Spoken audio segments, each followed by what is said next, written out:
With that, I would like to introduce Lawrence Race from. She is Educational Services Manager from Alzheimer Orange County, and she's with us today to talk about caregiver identity and who am I now. So I'm gonna stop sharing, Lauren, and then I'm gonna have you share your slides. Okay, wonderful. Thank you. Good morning, everybody. This is the fun part of the tech.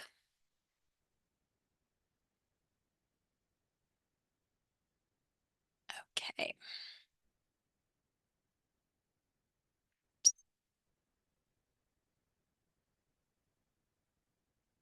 Goodness. I do this many times and I always fail. Okay, 1 second, please.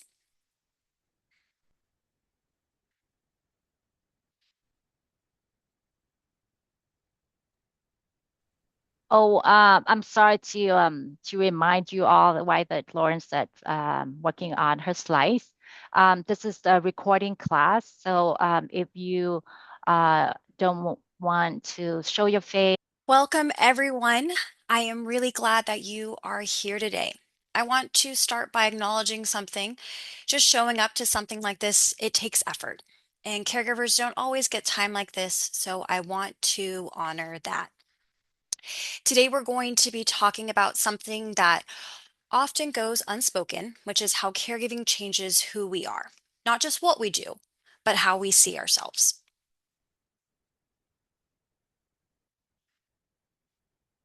And I want to start with a short reflection. You don't need to respond, but just listen. You used to be a partner, a professional, a friend, and now your day revolves around medications, routines, and constant vigilance. And somewhere along the way, you started asking, who am I? And before we go any further, I want to talk about something really important, which is awareness. Most of the changes we're talking about today don't happen all at once. They happen slowly, quietly, and over time. And because of that, many caregivers don't realize how much has changed until they feel overwhelmed, burnt out, or disconnected from themselves. And awareness is the first step, not to fixing everything, but rather to understanding what's happening. And because you can't take care of something you're not aware of, and that includes yourself.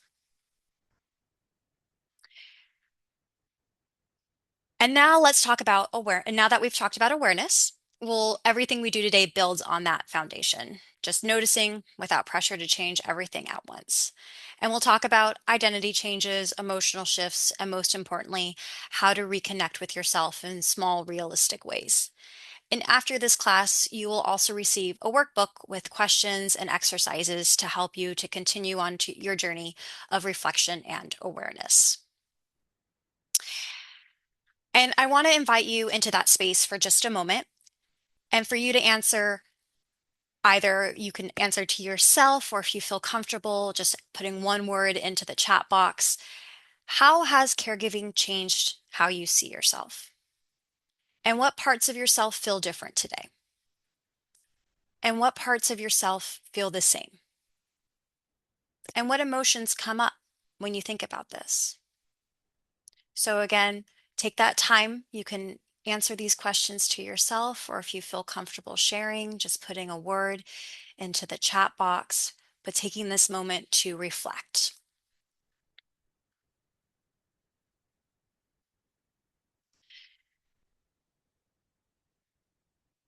Caregiving doesn't just change your schedule, it changes you. And often this happens so gradually that you do not notice it at first. And many caregivers only realize how much has changed when they start to feel overwhelmed.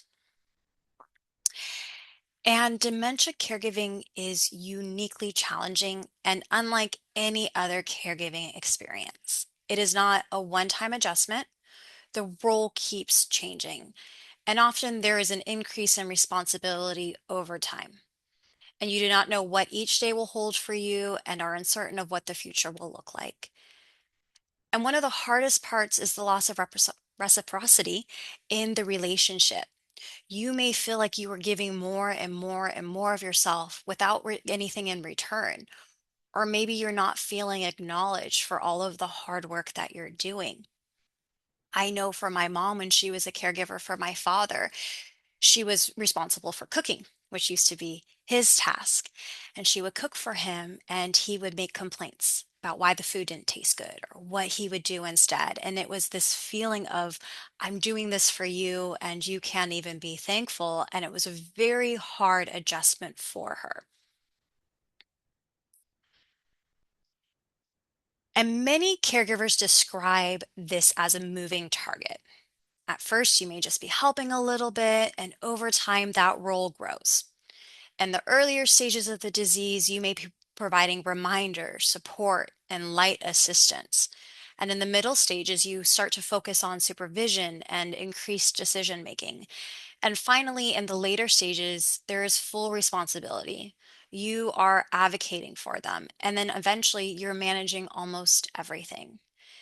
And with each stage, your identity has to shift again. And with dementia comes ambiguous loss, which is a type of grief that lacks closure, finality, or clear understanding because the lost person or situation is not clearly gone. So, for instance, this relates to a child that has been kidnapped, or perhaps a soldier that has not returned home from war, or caring for someone with a disease that changes who they are cognitively, but physically they're still the same. And ultimately, the person is still physically here, but the relationship is changing. And this kind of loss impacts identity in a really deep way and creates a grief that does not have any type of closure. And so now we'll focus on who you were then and who you are now. So I'd like to go back for a moment. And before caregiving, who were you? What roles did you have? And what did your life look like? And again, you can take this moment for yourself. You can put anything into the chat box if you wish to share. But acknowledging, who were you before?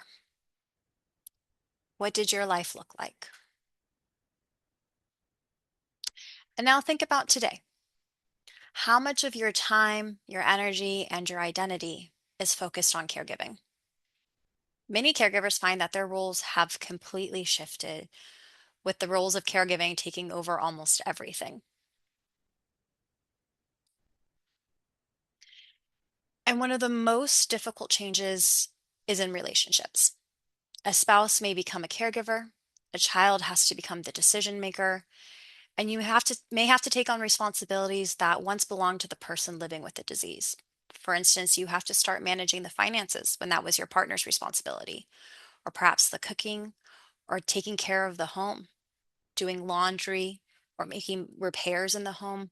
All of those suddenly become your responsibility when the entirety of your relationship, you've never had to worry about that. And that shift can bring a lot of grief and a lot of confusion. And caregiving can take over everything. It can feel like it becomes your entire identity, with the things that you loved no longer visible. And many people say, I don't recognize myself anymore. I don't know who I am. And you may notice changes in independence, relationships, and your daily life. You may have once been able to spend the day as you pleased, or had plans for a promotion at work, or spent the weekend socializing with friends. And with these losses comes an increase in stress. These shifts are real and they are common. And there can be tension between who you were and who you are now. And there can be tension between who you want to be and who you are now. And that can feel confusing and even disorienting. But that conflict is a normal response to change. And caregiving comes with a wide range of emotions. There is grief, there is guilt, there's frustration and loneliness, but sometimes there's even pride. And all of these emotions can exist at the same time, which can make it very overwhelming and very frustrating because you don't know exactly how to feel. And you can love someone deeply and still feel exhausted. And you can be grateful, but also still feel grief. Both can be true, and these complex feelings do not mean failure. They are part of the caregiving journey. And families may have expectations about who will take over their caregiving responsibility. For a lot of families, it's assumed that the daughter and the oldest child will be the caregiver and take on the bulk of the responsibilities. Or for some, if they are in a career similar to caregiving, it may be assumed that they will take on that responsibility. So, for instance, a nurse, the family may assume she's going to be making all the medical decisions, or if a son's a lawyer, that he's going to be making all of the financial decisions. And these expectations and assumptions, sometimes that person doesn't have an opportunity to fight back and say, no, I can't do it. It's just thrust upon them. And many caregivers also carry their own expectations, rather spoken or unspoken, about what it means to be a good caregiver. A good caregiver to them might be someone that is with their loved one 24/7, always available for every doctor's appointment, doing every single task, making all of the decisions. And those expectations can add pressure and shape identity. And we often fall into patterns. And some caregivers take on full responsibility. They want to make every decision, they want to take care of their loved one, and they don't want help. Others sacrifice their own needs consistently. They put their own health needs aside to take care of their loved one. Some feel the need to control and manage everything. And these patterns are common and they're understandable. Many people worry that someone else won't take as good of care as their loved one, or they worry their loved one will struggle if they aren't around. And it's easy for a caregiver to feel that they must always be on and available. And these aren't flaws, they're coping strategies, but they can impact how we see ourselves. And over time, life can become very task focused. We think of our days in tasks: bathing, dressing, laundry, doctor's appointments, meals, rather than what we hope to accomplish and enjoy, such as looking forward to a good television show or enjoying a new restaurant. And parts of yourself, your interests, your relationships, they start to fade. And it may feel like we're losing more and more of ourselves, and we start to feel smaller over time.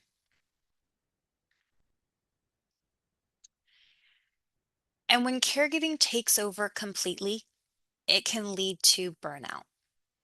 And with burnout, a person may feel more anxious or depressed, and their physical health may also begin to be impacted. As a caregiver, do you still prioritize your own health? Are you eating well? Are you getting exercise? Do you maintain your own doctor's appointments, your own dental visits? Many caregivers do not.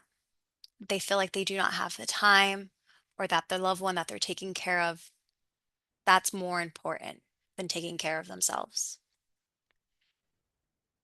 And with these changes, again, anxiety and depression may increase. And that's why reconnecting with identity is so important.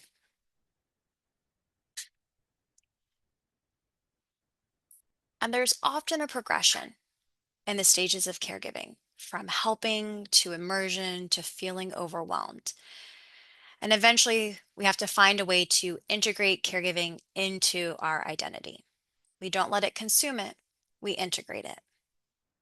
And these stages can be cyclical, and you find that with each stage of dementia, you might revisit the stages of caregiver identity. So at the beginning stages, you went through all of the stages, you found out a way to make yourself as caregiving is a part of you. And then you move into the next stage and you start to have to be more hands-on and you start back from the beginning and you start to feel overwhelmed again. And then you start to find a way to integrate it into your identity. But for some, it may be a linear progression. They start helping out, take on more and more responsibility, start to feel overwhelmed, and eventually seek a way to integrate caregiving into themselves. And then they're able to continue on. So again, these stages, they are no right way to move through it. You might move forward, might move back, might revisit stages throughout the disease process, but it is typical for there to be an entry point when you're helping out, and then you move on to more and more caregiving responsibilities, and eventually you might feel overwhelmed. You are a caregiver, you feel that your identity has been lost, and then you seek to reorganize and find a balance between the two, who you are and your caregiving role. And then you work to find a way to make caregiving a part of you, not all of you. So I'd like to take a moment for you to check in with yourself and ask, where are you right now with on a scale of 1 to 5? I feel like I've lost who I am. 1 being not true, 5 being very true. So I feel like I've lost who I am. I have time for myself. I feel connected to life outside of caregiving.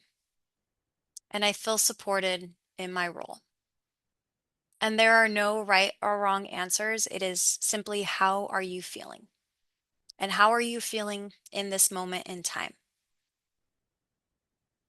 Because this may shift day to day. On a good day, you feel great. On a bad day, you feel horrible, right? So right now, where are you feeling in these?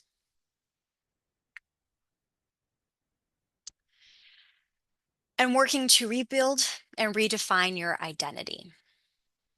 It's important to remember identity isn't gone. It's evolving. Caregiving is a part of you, but it is not all of you.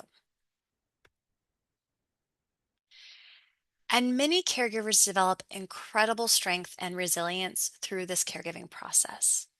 You learn patience. You learn how to advocate for someone. You learn all of these wonderful things you never thought you'd be able to do. But that doesn't erase the difficulty, but it does add meaning to what you're doing. And I like for you to think about the skills and the strengths that you have developed. Maybe you've learned to let little things go. Maybe you learned to stand up for yourself. Maybe you learned how to manage finances and that was something you've never done before. You learned to be a really good cook. Whatever it may be, take a moment to reflect on what you have gained and what you have developed over this time.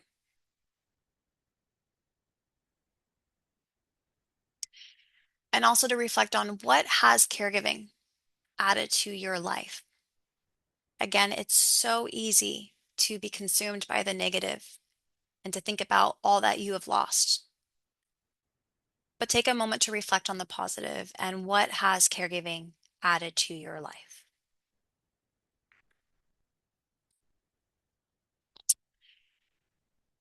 And there's something called identity anchors, which are the parts of you that haven't changed. Your values, your strengths, those are still there. It may be hard to notice them. It may feel like they are this big while everything else is this big, but they're still there.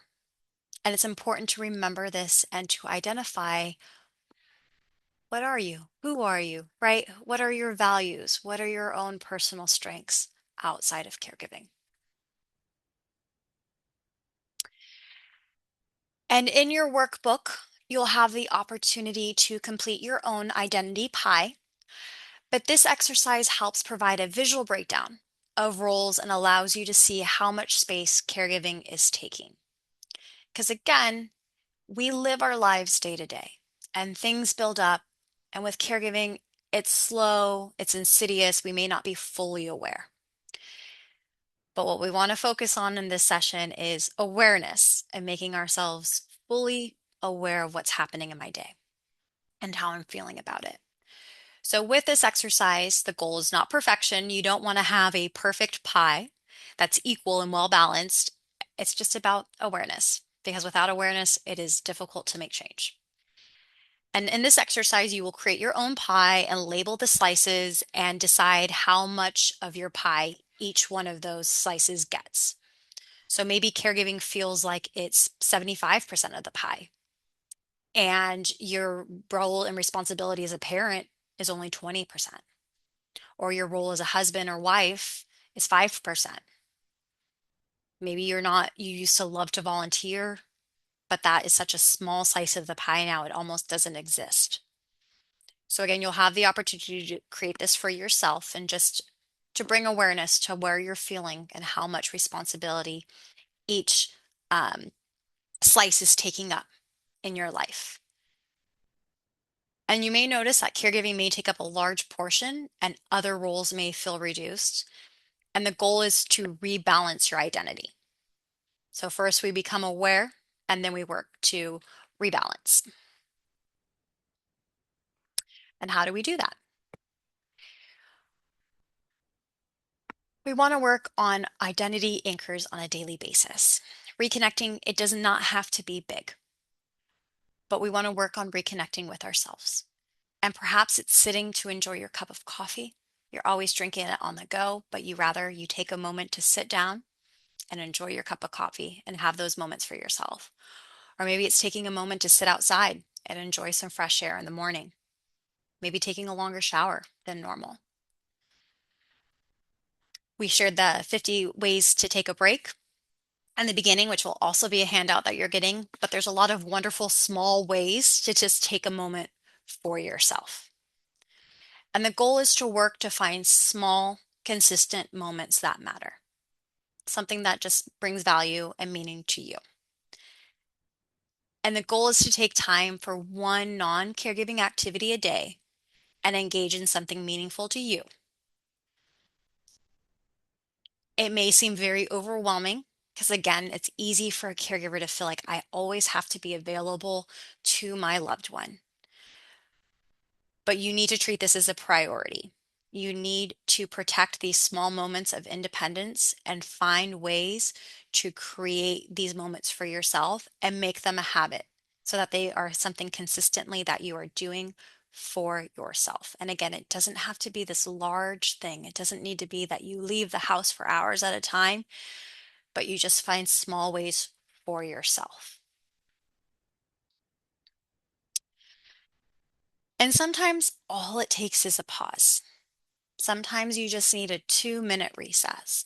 When things are getting hard or difficult or you're starting to feel overwhelmed, take 2 minutes for yourself. Just pause and check in. Ask yourself, what do I need right now in this moment? Do I need support? Do I need to vent? Do I need to let go of stress? Recognize the role you are in and use awareness to reduce the feeling of being overwhelmed. Again, the importance of awareness. We have all of these emotions, but we don't take the time to reflect on them and see what they really mean. What is it that I need? Because as a caregiver, we're so busy, we don't find that time for ourselves, but just simply 2 minutes can help you reset. And identity interrupters. Small interruptions can help break up the constant caregiver role. Again, small little moments you can find for yourself that you can step out of feeling like a caregiver and step into doing something that is important to you. You can step outside, you can text a friend, you can engage in a personal habit or a hobby, anything that is for you.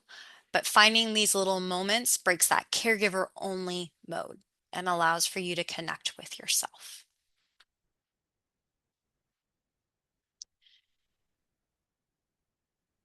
And you need to work to reconnect with yourself. And again, it's hard work, right? But it is something important that you work towards. You want to revisit your interests or maybe find a relationship that you want to work on maintaining. Because as we know, when you become a caregiver, the relationships fall to the wayside. And especially maybe they don't understand what you're going through, or they stop visiting, they're not around as much, or maybe they've been reaching out to you, but you've just felt so overwhelmed you don't have time to reach out to them. So maybe there's an opportunity for you to reach out to them and reconnect.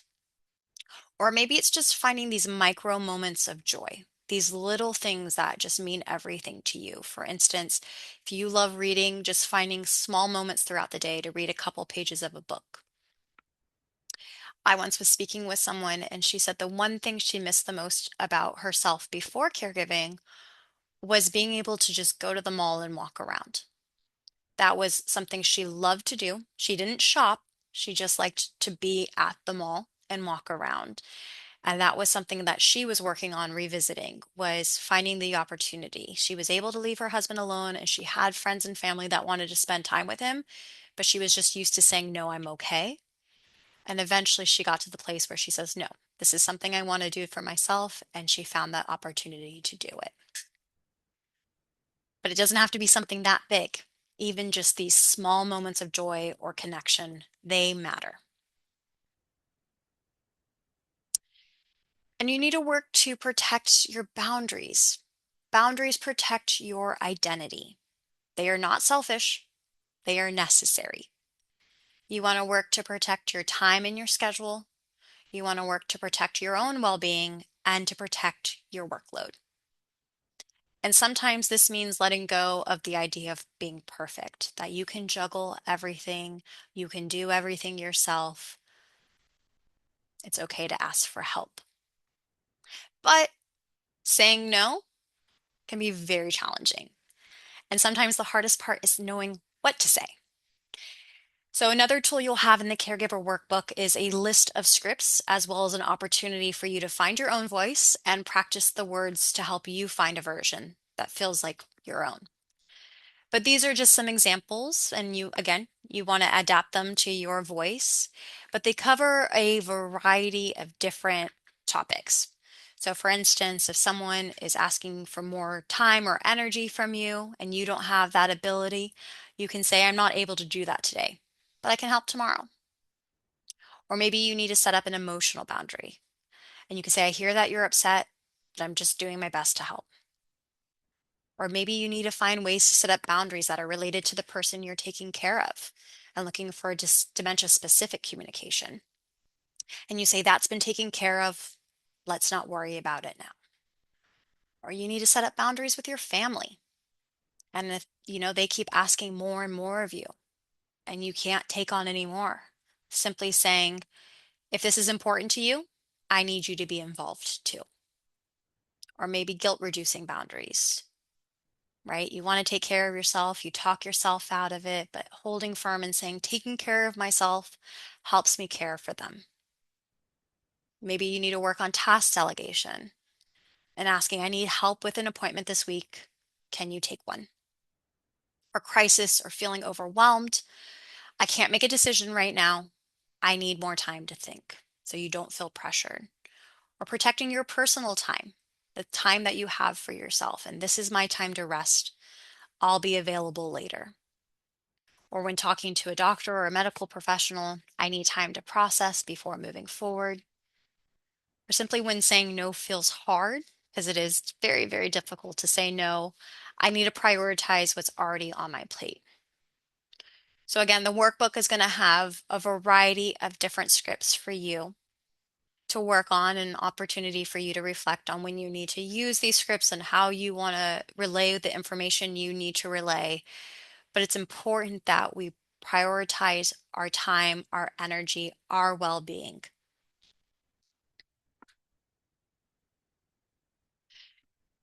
And we also want to look at how we talk about ourselves. What language do we use to describe ourselves? How do you describe yourself? If you were to introduce yourself to someone, what would you say? Maybe you introduce yourself as a caregiver first, rather than a spouse, a child, a professional, whatever it may be.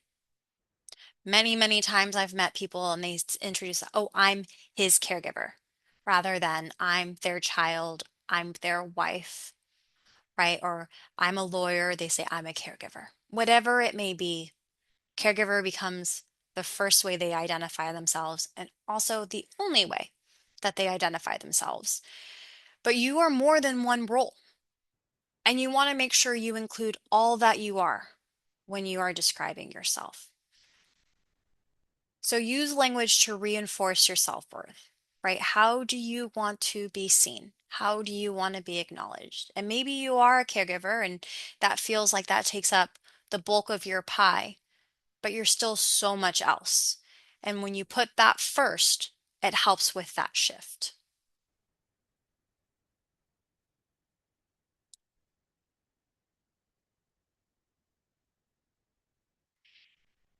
And it is so important for you to know you do not have to do this alone. So many caregivers that have gone through this journey say that they wish they had asked for help or accepted the help that was offered to them. But as I had mentioned before, it feels like as a caregiver, it has to be all of your responsibility, right? That only you can be the one that takes care of your loved one, especially if they get upset when you leave or you feel that other people might not take as good of care as they of them as you do. We start to push away that help and we say, no, no, I got this. I can do this. But there's a couple different ways for you to build out your support system. Support groups are a wonderful opportunity if you are not already involved in one. They provide a place for shared understanding. You are with a group of people that know what you are going through. And it can be nice to simply hear you are not alone or to have your feelings validated. Friends and family can offer assistance. Take someone up on their offer to help and follow up with a very specific task. Sometimes people will say, well, let me know if I can do anything for you. And that is such a big offer. And you're like, I need you to do everything for me. I need you to go to shopping and come over and sit with my loved one for 4 hours and take him to this appointment. And how do you say? You say, okay, thank you. And then you never ask for help. But if someone offers to help, give them a very specific task that they can do. Thank you so much. If you can come over and hang out with my loved one for 2 hours tomorrow, or do you mind going to the grocery store for me? People are always happy to help. They just need to have a very specific task for them to do. But if someone offers or starting to feel comfortable asking, but again, very specific task. There's also support and professionals. Professional supports can guide decision making. They can help you with education. What is it that you need to know as a caregiver? How to have conversations with family members or talk to the doctors. And there's organizations such as mine, Alzheimer's Orange County, or Caregiver Resource Center. We are here to help. We can help in any way, shape, or form to make the caregiving journey easier for you. But you must remember you do not have to do this alone.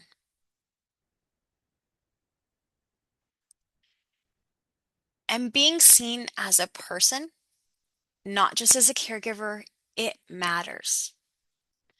And you may not realize it, but once you start to realize, I am still this person, and that's who I want people to see, you'll start to appreciate that. And caregiving, as we know, can become very isolating, right? Friends and family members, they might fall to the wayside. They don't understand how to communicate with someone with dementia, or they just feel like you know, they were there when you were in the beginning of the disease process, when you really didn't need help, and then they started to fall away.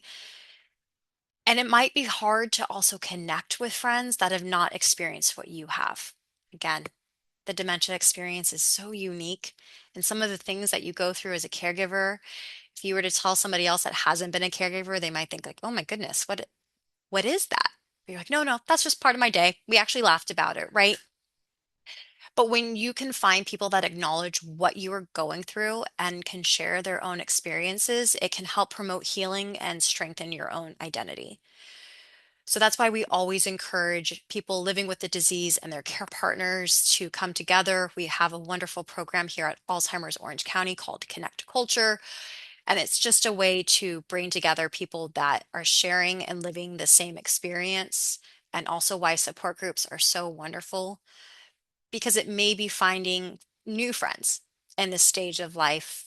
Because again, they're going to see you as who you are and they understand that you're a caregiver, but they know that you're more than that.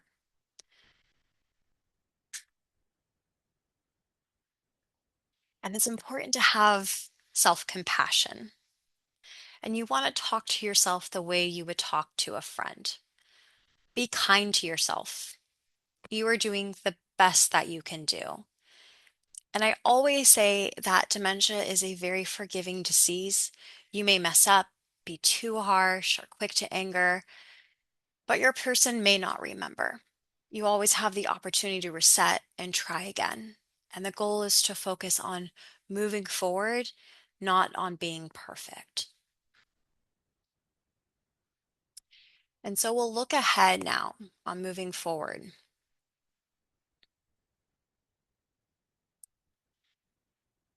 And again, I like for you to reflect on, who do you want to be through this experience? Who do you want to become? What are your values and your priorities? And think beyond survival, not just getting through day to day. Who do you want to be, with a goal for allowing space for growth?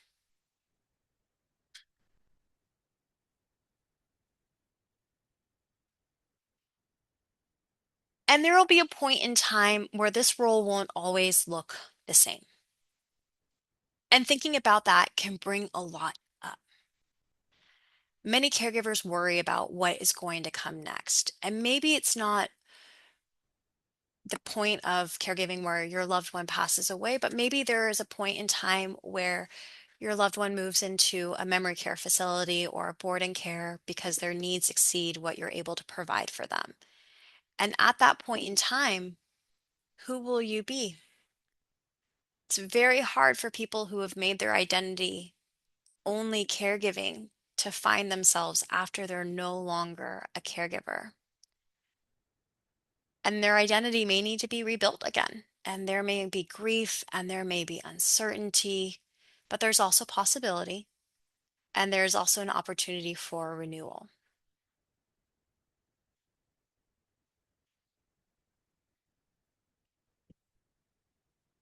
So we'll work to rebuild our identity and choose one small step forward. Identify one thing that you would like to restart.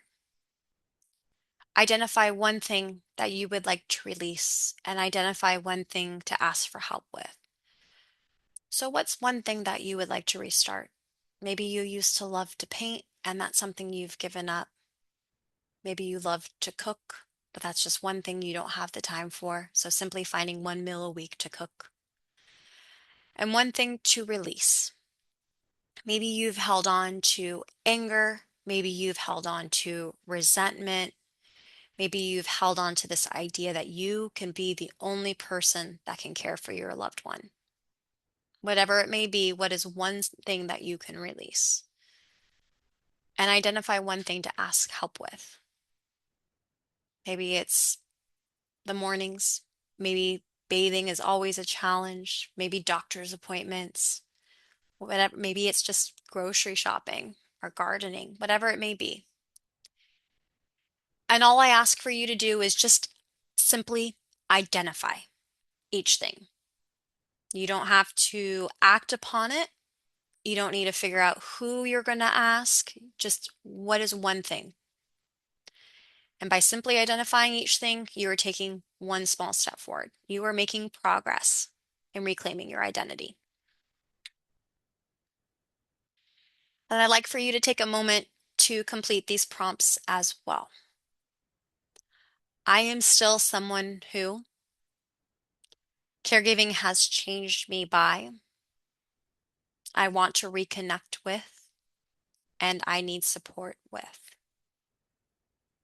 And again, the goal is awareness, not change, simply being aware of what you need. And I am still someone who loves to or enjoys. Caregiving has changed me by. Maybe it's a positive, maybe it's a negative. What is something you would love to reconnect with? A friend, nature, a hobby that you used to love, and something that you need support with.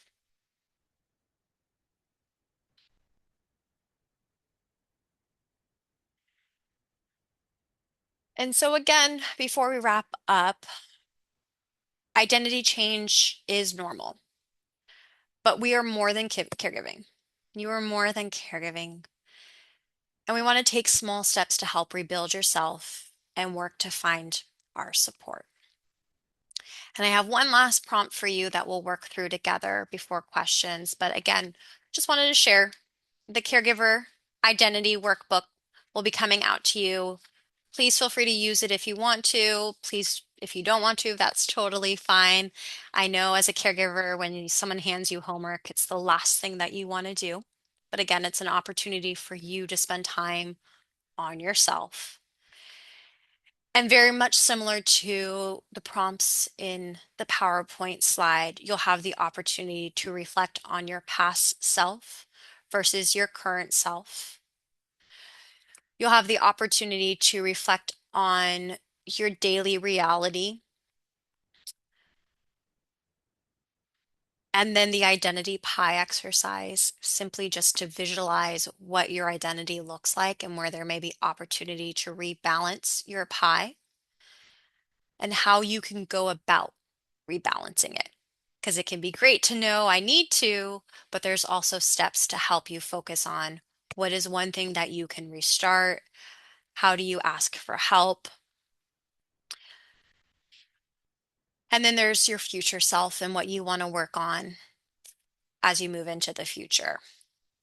Then there's the boundary scripts for each of the different categories, depending on what it is that you need help saying no to or setting up firmer boundaries, whether it's as a caregiver for a person with dementia and working with them one-on-one rather, or if your family is overwhelming you and everybody has an opinion and everybody keeps telling you what to do and what they want, and you just find yourself being consumed by that. Maybe it's that you keep taking on more and more tasks without realizing it or without being able to say no, or maybe it's working on creating that personal time for yourself. So all of those 10 sections each have different scripts, and then the opportunity for you to apply those scripts in your own personal life and to customize them for what you need and to help find your own voice and how you can work to set up boundaries for yourselves.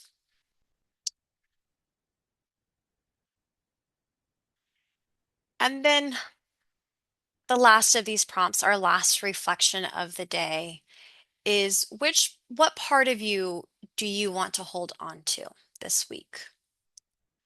What is one small step that you can take to achieve that goal?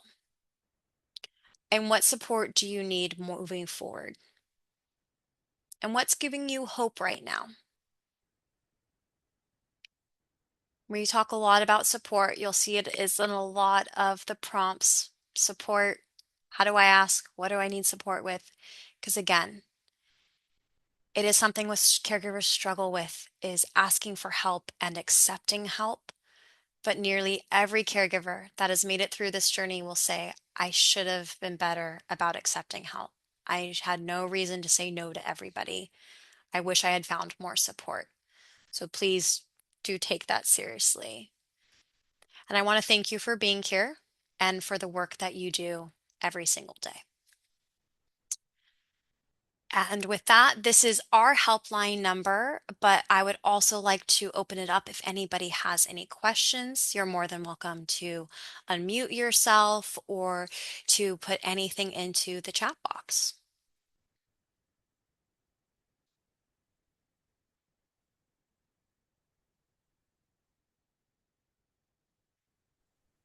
And just a reminder that I will email Al the workbook like Lawrence mentioned and the materials for the class today. Um, by the end of the day, I'm gonna email it out for you all. Yes, I And am a very big person on resources and handouts, so you'll be getting information on caregiver burnout, 50 ways to take a break, how to ask for help, all of those different things. But again, it can be very hard to know your first steps. So we are here, Caregiver Resource Center, we are here to help. And even if you don't know what it is specifically you need help with, you just need a very general, I need help. You can call either one of us and we will help you in any way, shape, or form. But I do encourage you to find a support group if that is something that you haven't already joined. They are online, they are in person. W- There were for both Caregiver Resource Center and ourselves, we have various languages in various cities, various different diagnosis. We are all here. Yeah, Lauren, I see that's one chat. Yes, Yeah. it is common to feel like I am the only one who can do the caregiving, but it becomes even more of a challenge when my loved one believes I am the only one and doesn't let others help. And yes, that is very, very common. And one thing I always like caregivers to remember is when your loved one who has dementia, they lack the understanding and kind of the ability for abstract thinking. And so they may say, you're the only one that can take care of me, but they don't, like, you're not, for lack of a better term, you're not talking to someone who's in a rational state of mind, so they don't understand. Right. So you're trying to say, argue with them, but they're never going to understand. They want you to be their person, which is fair. But thinking about you as a caregiver, what is it that you need? And if you give into that idea that I am the only one that can take care of my person, that's a shortcut. You know, you're doing yourself a disservice, but it does take time and effort for them to find someone that they can connect with. So there are other people that can provide support. Maybe there's a friend, right, that can come over, and maybe it's not saying that, oh, I this person's here to take care of you. It's reframing it as, oh, this person's here for me. This person's here to help me out, right? And then, or maybe it's this person's just here to hang out with you. Oh, your friend's coming over just to hang out, not your friend's coming over here to watch you because I can't.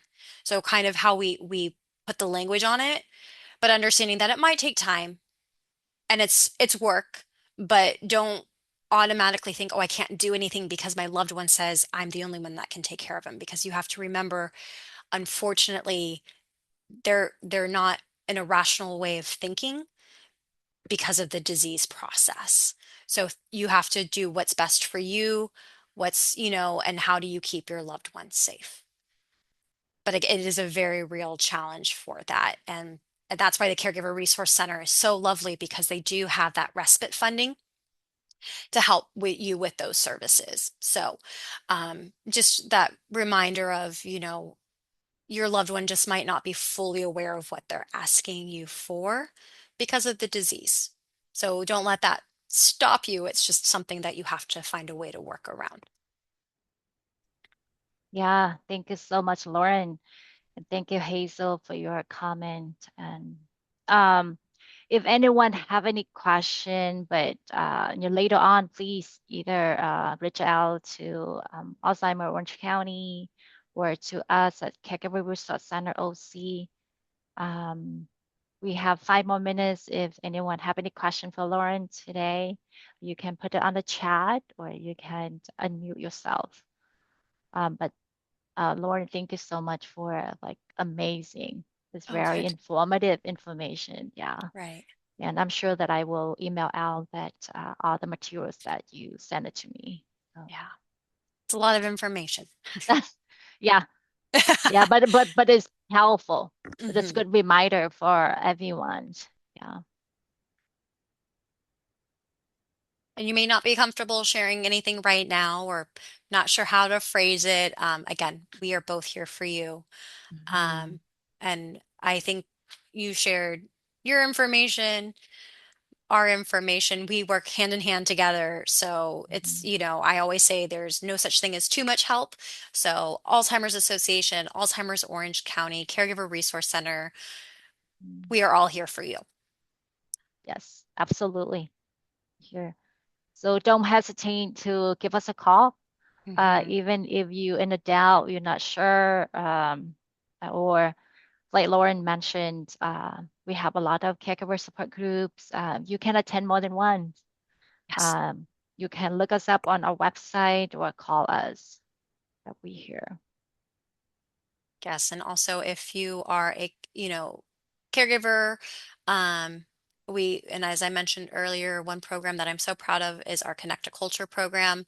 It's Mhm. for the person living with the disease as well as their care partner to come together with other care partners and people living with the disease around the community for fun activities such as music, picnics, socials, um, whatever it is. It's a fun opportunity because, as I mentioned, it's harder for you to connect with your friends because they don't truly understand what you're going through. But I encourage you, and you can reach out. I'm putting my email in the chat box. So you Thank can you, email Lauren. directly, or if you call the helpline, they'll connect you as well to me.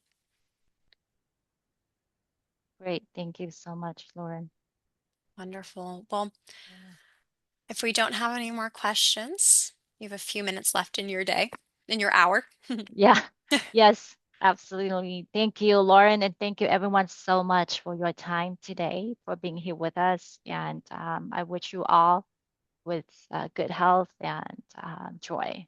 Thank you. And call us if you have any questions. Yes. Thanks. Have a great day, Thank everybody.